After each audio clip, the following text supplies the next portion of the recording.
We are in a race. The race is against time. We have to build cities. We need them, but we have to make them in a different way. We need a wave of innovation, not only for our way of life, but also the planet. The consequences would be enormous if we lose this battle.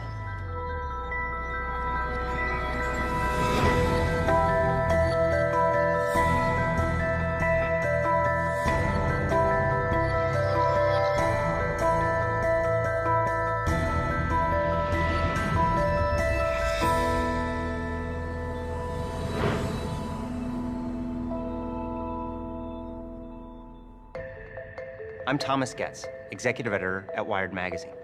At Wired, we look at the innovators and innovations that are changing our world. In the next hour, we'll see 3 stories from acclaimed filmmakers about the future of energy. We'll explore cutting-edge innovations in how we drive, how we live, and in our first story, how we fuel our cars. They are all ideas that promise to shape the path to the world of 2050.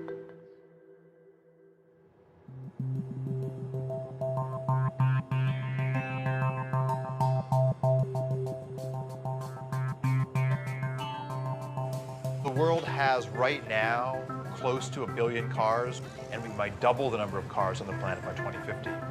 So if we double the number of vehicles, we really increase the amount of fuel they consume, and that's going to have a big footprint in terms of our demand for resources to move all those vehicles around. We're pulling up carbon that's been stored underground and burning it in our automobiles and putting all that carbon dioxide into the atmosphere. If we don't reduce that, we could have changes in the climate that we could never recover from. There's a number of forecasts for what type of transportation economy we could move into. One vision is that we will use more and more liquid fuels. Another one is we'll use more and more electricity. And right now, more of the industrial activity is focused around liquid biofuels. The thing about a fuel is it's really unparalleled on a weight basis how much energy is in a gallon of fuel. And even if batteries develop as some of the advocates hope they develop, we're not going to see batteries running large trucks, and we're certainly not going to see an electrified air fleet. We're going to need transportation fuels for those that will directly replace the petroleum-based fuels that we're using today. This has kicked off people looking at a whole range of other alternatives to petroleum in your tank.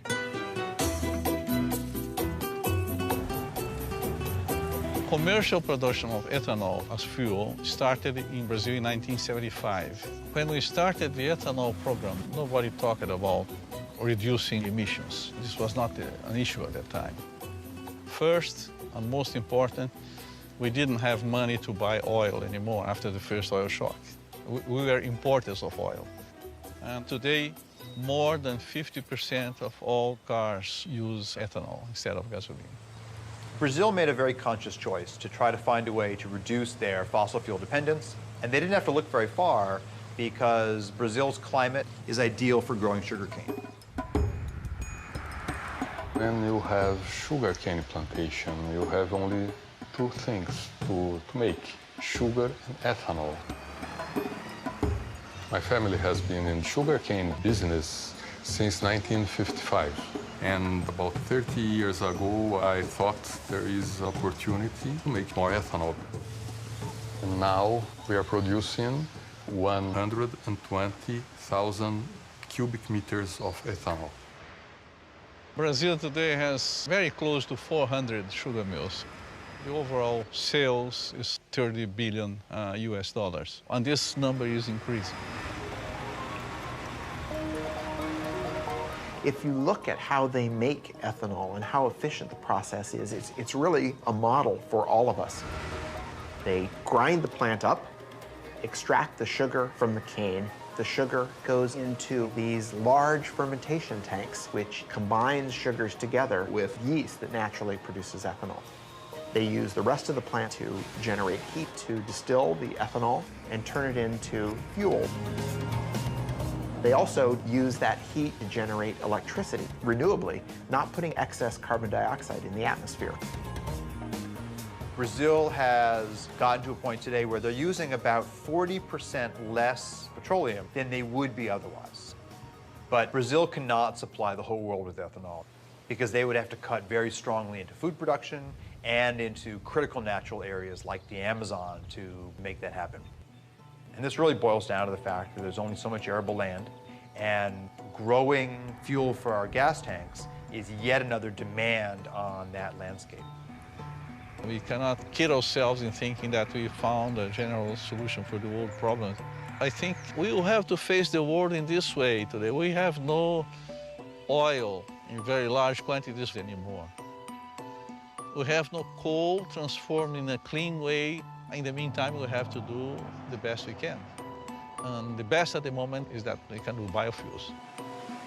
Sugarcane to ethanol is an incredibly efficient process. You get out about 7 times the energy you put into growing the sugarcane. In the US, when we produce ethanol from corn, for every unit of input of energy, we get about the same amount of energy out. So we're really not gaining anything. We need a better process. We don't have to take what nature's given us. We can actually engineer plants and yeast to be more efficient, and that's the basis for a lot of the work that we're doing now. What we need to look at, though, is which of the pathways that come out of this are not only good financially, but those that are also good in sustainability. And this equation is really wide open right now. We are in a race to develop fuels. The race isn't with other countries, the race is against time.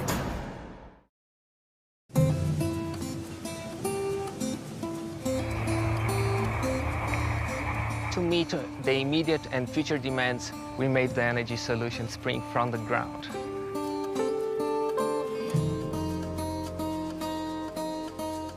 Brazil is the most efficient ethanol-producing country in the world. Sugarcane alcohol from Brazil can reduce the total carbon footprint by up to 70% compared with the gasoline.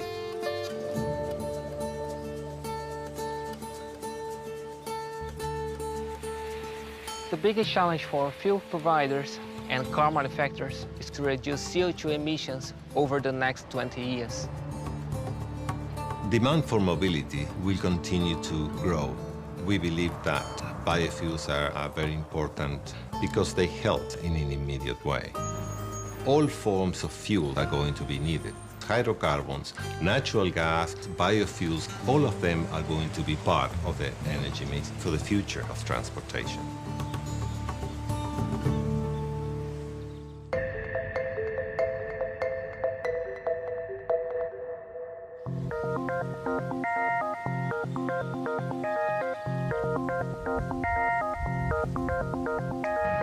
Brazil has been very successful at taking a resource they had and finding the process to make that into ethanol. And people call those first-generation biofuels.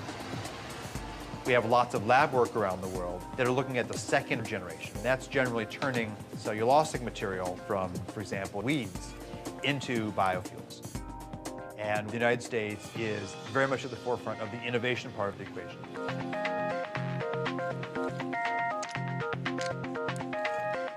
For centuries, we have been using yeast to consume glucose and produce wine and beer. We're trying to do something very similar, only we're engineering the yeast to consume that glucose and turn it into a fuel or a drug or chemical. We call this synthetic biology. And when I started in this area, many of my colleagues said, "Oh, Jay, this is great work, but where's the application? What are you going to do with these tools? Who cares?" Malaria is an enormous problem. In any one year, 1 million or so people die of the disease, and most of them are children under the age of 5. So we thought this was a great opportunity to engineer yeast to produce an anti-malarial drug called artemisinin. This drug is derived from plants right now, but it's too expensive for people in the developing world. So my laboratory engineered yeast to produce small quantities of artemisinin. Now that process is being scaled up and we'll have this drug on the market shortly, but at a substantially reduced cost. It turns out that anti-malarial drug is a hydrocarbon, and it's very similar in many ways to diesel fuel. We thought, gosh, we could turn our attention now to fuels. We could make a few changes in that microbe to turn it into a fuel-producing microbe. If we imagine that glucose is going to be our new petroleum, we need a source for that glucose. And so the crops that we're looking at are crops like switchgrass. This is a native grass. It grows without a lot of water and on marginal lands, but we could turn into energy farms. The challenge, though, is that unlike sugarcane, it's very difficult to get the sugar out of that biomass. So we use what we call a pretreatment process to extract the glucose from the plant, and then we feed that glucose to a yeast that we've engineered to produce hydrocarbons. And that yeast takes in the sugar, and it changes its composition and gives us this high-energy molecule. They float to the top, you skim them off, you put them in your tank.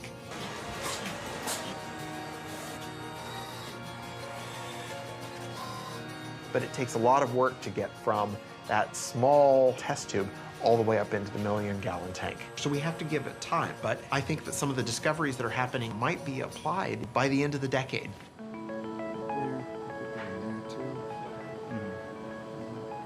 In terms of a sustainable equation for the planet, the role of biofuels is quite tricky.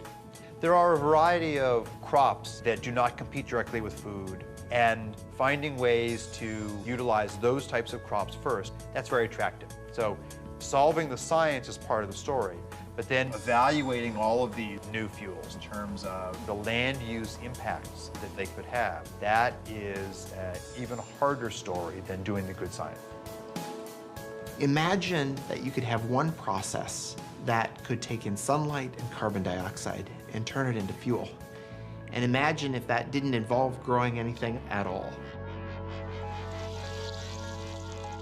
The synthetic biologists are trying to take plants and make them do things that they wouldn't normally do. On the other hand, materials chemists like myself want to do artificial photosynthesis to improve on the process that nature does in real photosynthesis.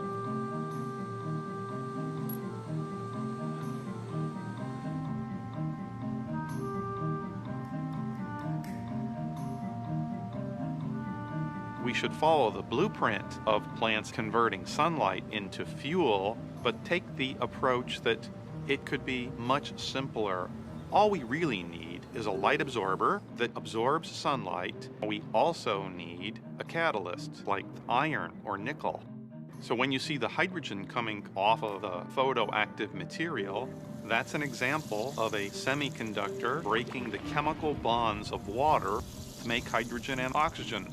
Ultimately, our pieces are going to be contained in something that is easy to roll out like bubble wrap, where in would come sunlight and water.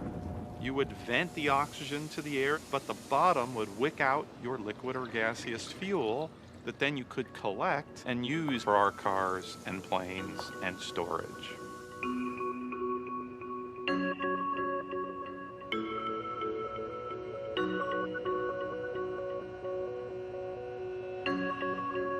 Our goal is within 2 years to have the first artificial photosynthesis solar fuels generator that we can hold in our hands, and then get to scale beyond that time.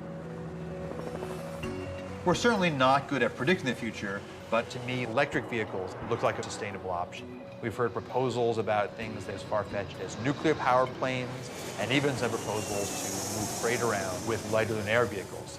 And so, if the future in 2050 does include a fair amount of oil, what it means would be that we haven't deployed as many of these clean technologies as we already know are possible.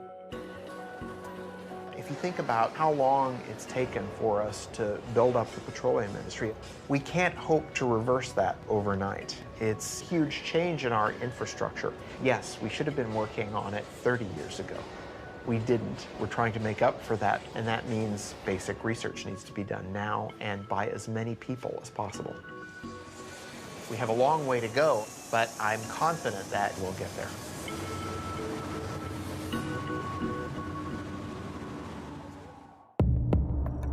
In the future, 3D maps are going to help people get places more efficiently.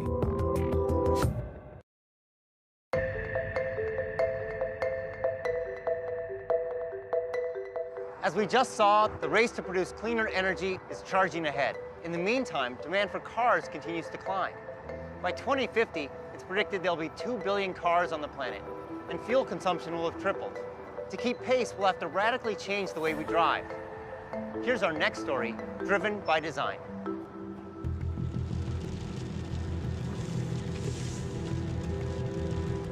The automobile came around. In many ways, it was the future. We thought of it as one of the more positive changes that had happened to society. Suddenly, our ability to get a job changed. We could live farther away with bigger plots of land, with better quality of living. It all looked quite good.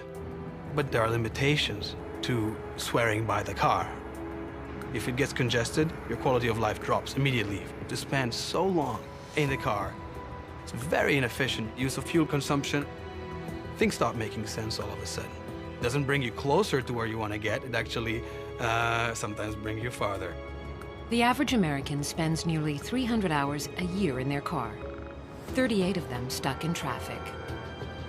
Annually, congestion consumes over $1 billion in gasoline in the United States alone. The inefficiency caused by traffic, both financial and personal, is enormous. Dirk Sheehan and Carmen White's story is not that unusual today. Dirk works an hour and a half away in Warrenville, Illinois. Generally, he wouldn't leave work until 6 or 6:30, and I would say a usual time for him to get home is around 8. Not bad? Usually when I wake up, I'm the only one up. Sometimes the kids wake up with my routine. More often than not, I don't see them in the morning. I think about my commute when I wake up. I check the traffic report, see if there's any delays. The worst case scenario, it takes me 2 hours to get to work. We are already so limited in the amount of time he can spend with the kids. And our expenses are crazy high. We are spending $400 a month on gas. It takes away from our food budget, and we never paid for gas like that before, ever. There's technology that would allow me to spend less time in the car, spend less money on gas, and spend more time at home. I'd be all for that. The cost of traffic is people's time, it's fuel wasted, it's an emotional toll, it's a frustration. Utilizing the roads more intelligently is a much more efficient approach to the inability to have supply keep up with traffic demand. If you took a satellite picture of the highway, you can see that there's actually a lot of open space. And if we had the technology for cars to drive more closely but safely, then you could increase the utilization of the road network. What this means is that to be more efficient, to use less fuel, we need to see the road differently. We need cars that can navigate through the urban landscape in a radically different way.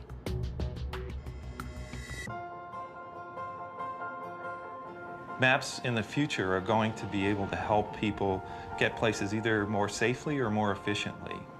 Today just helps you get from point A to point B. But what if I want to get someplace and use the least amount of fuel possible? Or if I've got a hybrid vehicle, I want to make sure I've got plenty of charge, not only get there, but to get back home. So information that is going to help people achieve the more efficient or the safer route is more detailed information about the road than a lot of people realize is possible to collect today. Here in Chicago, Nokia's Location and Commerce Unit is developing the next generation of mapping. LiDAR, sonar, 360-degree video, all are components of what Nokia calls digital mapping. We use 64 lasers that rotate and they collect data in a 3D way about the world. It creates what we call a point cloud of information. That point cloud allows us to measure distances then between the points that we collect. That system combined with the cameras with higher precision location detection through inertial measurement units, that whole data system allows us to collect 1.3 million points of data per second. Probably within 2 to 3 years, you're going to see 3D maps that are going to integrate the traffic information into your routing to help you understand. If I've got 5 different routes to take, which one is the most efficient today, given the way the stoplights are running, given the way traffic is running? All of those factors are going to be taken into consideration to make sure I've got the best route. But better mapping that can integrate topography, infrastructure, and density is only part of the answer. Another key to improving transport efficiency is building cars that drive themselves. Autonomous vehicle technology has a tremendous potential to improve efficiency of our road infrastructure. By removing humans from the equation, we eliminate all the things we do wrong behind the wheel. Speeding, changing lanes too often, merging haphazardly. And by marrying autonomous vehicles with sophisticated 3D maps, we can make driving safer and more energy efficient. That next generation vehicle is being built right now by the Swedish trucking company, Scania. The solution, as you see it, is that the vehicles can utilize intelligent maps, three-dimensional maps with traffic information. The vehicles will be intelligent and communicate with each other. They will talk to each other, they will talk to the infrastructure. And we will see completely autonomous driven vehicles.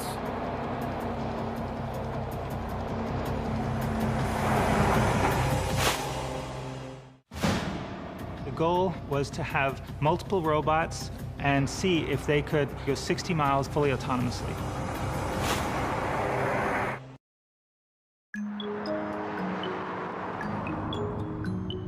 My name's Helen Taylor. My husband John and I, we're very passionate about fuel economy. Yeah, it's great to break world records, but that's not the be-all and end-all now. It's more important to educate people. Together we're showing drivers around the world simple techniques to improve their fuel efficiency. We run these education programs, get people on the road with us, and we finally tweak their driving techniques. Things like just checking your tyre pressures before you even get into your car. For every 1 PSI your tyres are underinflated, you're wasting 3% of your fuel efficiency. And the difference between 65 and 75 miles per hour, there's a saving of 23%. When you talk to the general public, they're very surprised that an energy company like Shell is trying to educate people how to save money, how to reduce CO2 emissions. And here we have Shell sending us around the world to do that. You always hope when you're on this planet that you can make a real difference in people's lives. And when you get emails from people saying, I've saved this amount of money this year, now I can put food on the table, then you know you are really making a difference.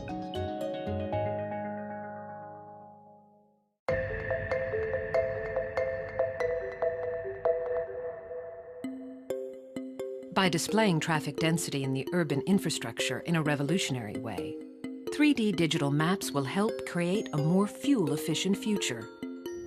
But these technologies are limited by the drivers who sit behind the wheel.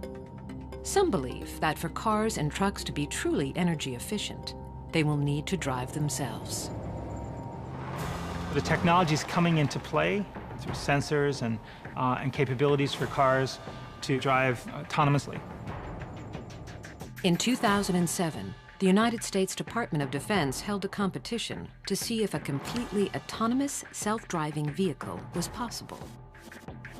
DARPA stands for the Defense Advanced Research Projects Agency. They held a competition to develop self-driving robots that could drive themselves in traffic. The goal was to have multiple robots, turn them loose on a course, and see if they could go 60 miles in 6 hours fully autonomously. Driving may be one of the most complex things we do every day. Drivers make dozens of decisions at any given moment. One study found that drivers were exposed to over 1,300 items of information per minute. We make so many decisions when we're driving without even thinking about it. So in creating our vehicle, a great component of the enterprise was developing software to handle lots of sensors, feeding lots of data, and generating a bunch of potential paths that the vehicle might follow.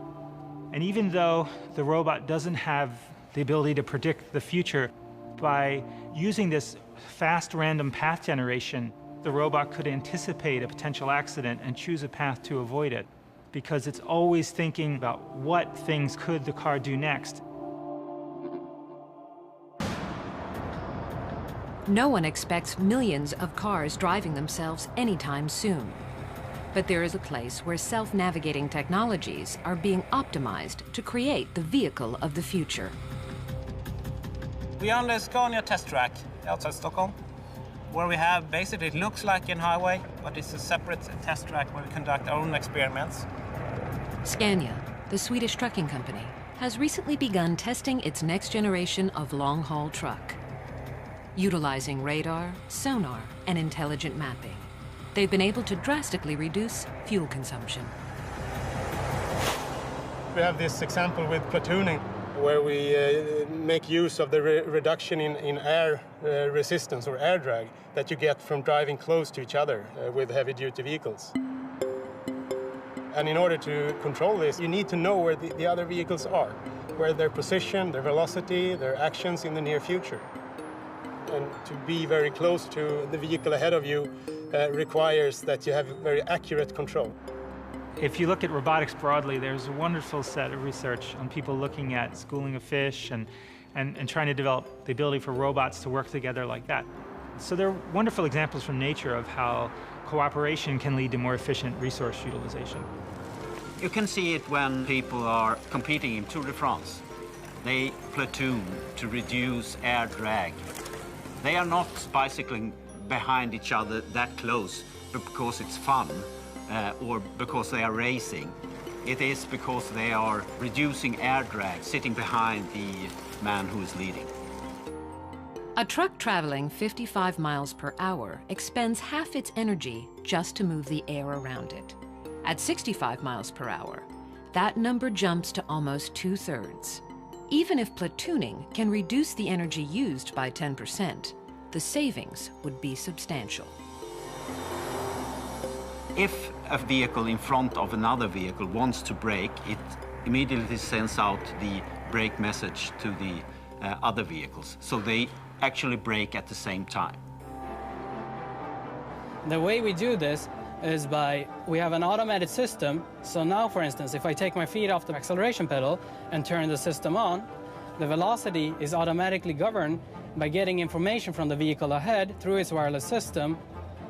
We want these vehicles to maintain a short relative distance. So through this system, we can reduce the fuel consumption by utilizing the air drag reduction by 10%.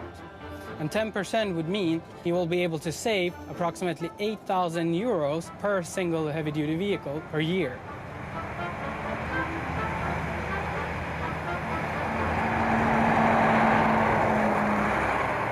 It may be some time before autonomous vehicles make up the majority of cars on America's highways. Nevertheless, some of these technologies are already making their way into our lives. Now, this polar baby wants to sleep. Do you get to pick up books every day, or is it just something that... I get to pick out books sometimes. Okay. When we look toward the future, the systems will absolutely make it safer and more efficient and less costly for you, and also make your life easier because you're spending less time on the roads. The city begins to talk, begins to tell you where is there congestion, what's going on in different areas of town. Suddenly, the car becomes a part of a much bigger ecosystem. We can look at how cars interact with other cars, how car interacts with infrastructure, and us, the drivers, can start to make smart decisions about how to move around. Suddenly, mobility becomes a whole other thing. No matter how much money they have, no matter how much oil they have, everybody has to go in a different direction.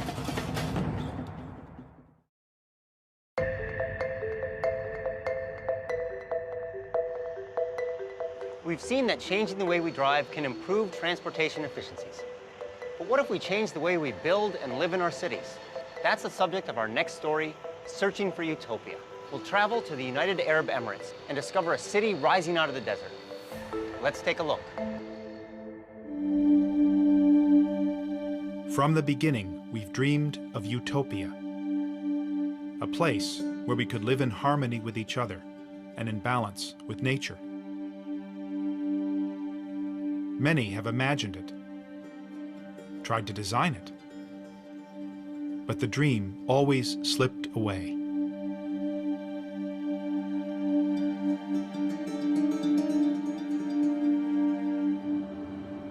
Then I heard they were building a new city called Masdar, near Abu Dhabi, in the Arabian Desert.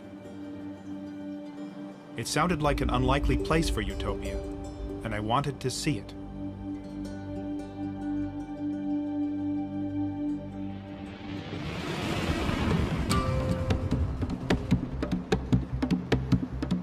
The last half century has been a pretty bad time for the making of cities, mostly. The natural tendency has been to accommodate to the automobile more than anything else. Try walking around Abu Dhabi. It's impossible. You have to take a car everywhere. Dubai, the same thing. They are among the least pedestrian-friendly places in the world. They are not green by any other measure either. And these are not easy things to fix. Masdar is still under construction, and it doesn't look like much from the highway. But they claim it's going to redefine the way cities are designed, built, and powered. Masdar City in Abu Dhabi will be the city of the future and the role model for the world. Once you see what they've envisioned for this utopian city, it's very impressive. It's carbon neutral, pedestrian friendly, and powered by renewable energies. But I do notice we're going to have to change our relationship with cars. Welcome to Masdar City. أهلا بكم في مدينة مصدر. We are driving in the bowels of Masdar City in an electric transportation system. It's slightly unnerving to sit in this for the first time. And where are we going? The first big move the architects at Foster & Partners made was to put all transportation underneath the city, leaving the streets of Masdar totally free of cars. The place reminded me of a medieval city, and actually, many design elements are adapted from ancient Arabic towns and villages. It's all about looking back into history to move forward. There's some very, very simple ideas that have a huge impact. This is a pedestrian zone, there's no cars here. This has enabled us to push our streets together to take the advantage of the shade, channel the cooling breezes through.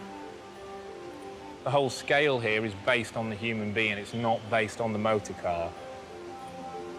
As soon as you lift up the pedestrian plane by 7 meters, you've suddenly captured this breeze. What you can see here in the balcony is we've got a modern interpretation of an ancient Arabic screen. What we must avoid is direct sunlight hitting any piece of glass. As soon as the sun hits the glass, the heat's transferred into the building and we have to use more energy to cool it down. Can this really make all that much of a difference? Yeah, absolutely. For example, downtown Abu Dhabi, 60-meter wide streets, black asphalt, mirrored, reflective buildings, no relief from the sun.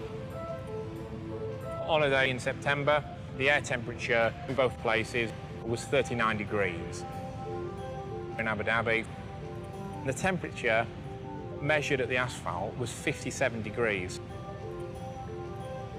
In Masdar, the temperature measured on the ground is 33 degrees, so we've actually lowered the air temperature. We're trying to do as much as possible with as little as possible. These simple design moves cut air conditioning needs by 60%. But this place is also technically very sophisticated. The roof panels not only provide shade, they also generate electricity. And the walls themselves are made of glass-reinforced concrete, literally sand taken from the desert. Everything here is geared towards maximizing energy efficiency. Masdar does represent a whole different value system. It represents an acknowledgement that eventually everybody has to go in a different kind of direction, no matter how much money they have, no matter how much oil they have, no matter anything else. All of the cities here in this part of the world have come out of nowhere. There was nothing here not so long ago, except small settlements in the desert. And then all of this oil and all of this money, and suddenly, you know, wham, these cities started popping up. But they sprung up in a false love of a Western model that was already out of date. The model of the late 20th century automobile-based, energy-hogging city.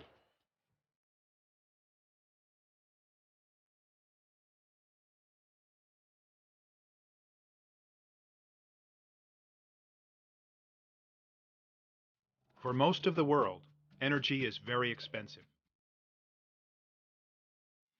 But the United Arab Emirates is sitting on 10% of the world's oil.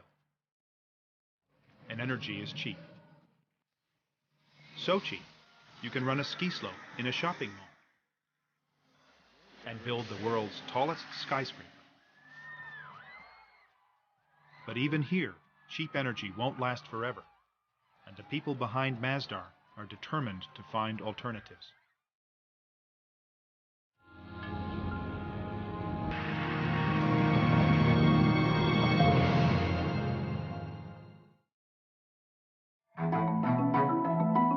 One of the most crucial aspects of our energy modelling and scenario quantification is how much energy in total is the world going to use in 2050.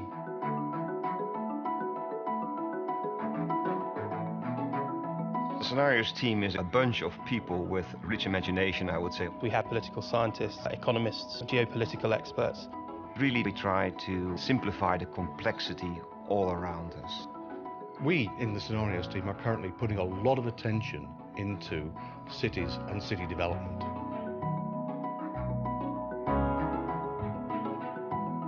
A lot of mega cities are going to be built in the coming decades. We're talking about the equivalent of a new city of 1 million people every week.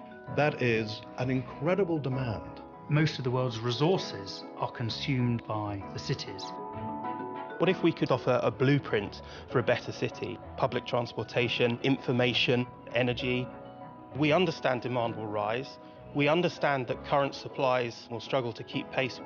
So we have to, of course, find ways of bridging the gap between the demand and the supply. Decisions that we take now are going to have a major impact on decades to come.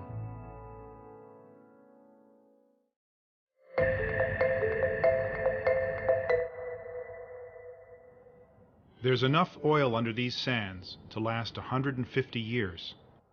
But fundamental to the Masdar ideal is getting energy from renewable sources, from geothermal and wind, and most of all, from a source they have in abundance in the desert, the sun.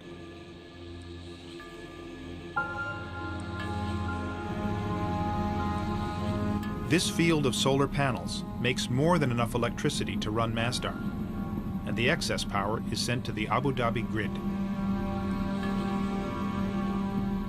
But silicon panels are expensive, and the price of solar power needs to drop if it's going to be competitive from Africa to Asia to Arizona.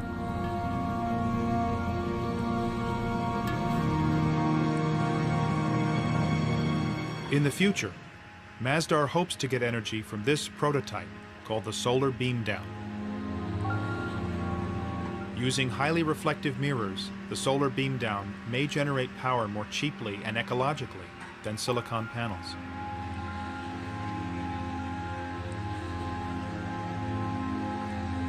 The mirrors bounce the sun's rays up to the tower and then down to a point. Reaching a temperature of 600 degrees, steam can be generated to run turbines to make electricity. There's just one problem. Neither of these solar technologies work at night. So Masdar needs to draw power from the grid when the sun goes down. And that power comes from natural gas. The reality is, it's just not yet possible to power Masdar entirely without fossil fuels.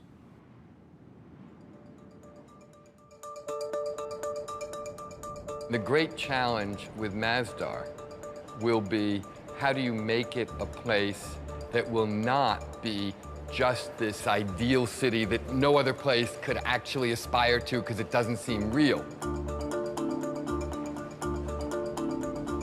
What Masdar has to be is a laboratory that develops things that then can be applied in existing cities all around the world, because that's where it will pay off. There's no payoff if it's just about itself. The payoff is how can everything it's trying to do matter in the rest of the world. Right now, there's only a store, 2 restaurants, a bank, and a few hundred students living here. It's too early to tell if Masdar will work as a city when it's finished. But much has been achieved. They are carbon neutral and largely powered by renewable energies. Solutions here won't work everywhere, though. Many cities are in cold climates, and cooling is not their energy problem. They need to let sunlight in, not keep it out. Cities like Los Angeles or Houston are built around cars. Can Masdar's lessons be applied to them? Still, it's a step in the right direction, and it's impressive that this step is being taken by a country that doesn't need to take it. I met a guy who said actually they did need to take it. He took me to the desert to explain. God says, وَعَرَضْنَا الْأَمَانَةَ عَلَى السَّمَاوَاتِ وَالْأَرْضِ وَالْجِبَالِ. God talks about man's place in the universe, that this world is a trust. And God offered this trust to the mountains, to the heavens, to the land, to earth. And all refused it, refused to take this trust. But man, being adventurous, a bit vain, maybe too ambitious, being man, accepted it. Now, accepting it, there is a responsibility.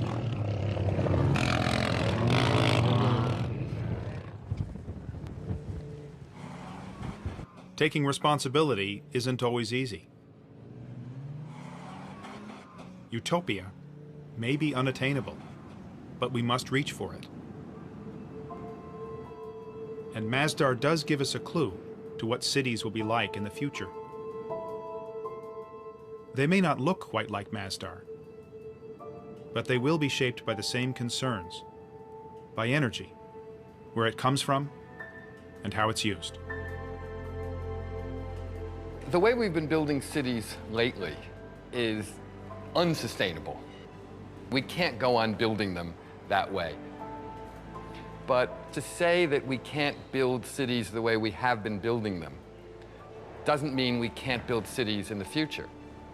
In fact, we have to build cities. Cities are the essential statement of human civilization. So we will continue to make them. But we have to make them in a different way.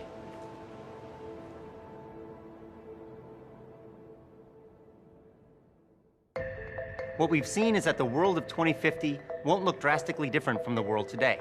But the challenges of a growing population and increased energy use demand real solutions. It's innovations like those we've just seen that will be critical in charting our path to the world of 2050.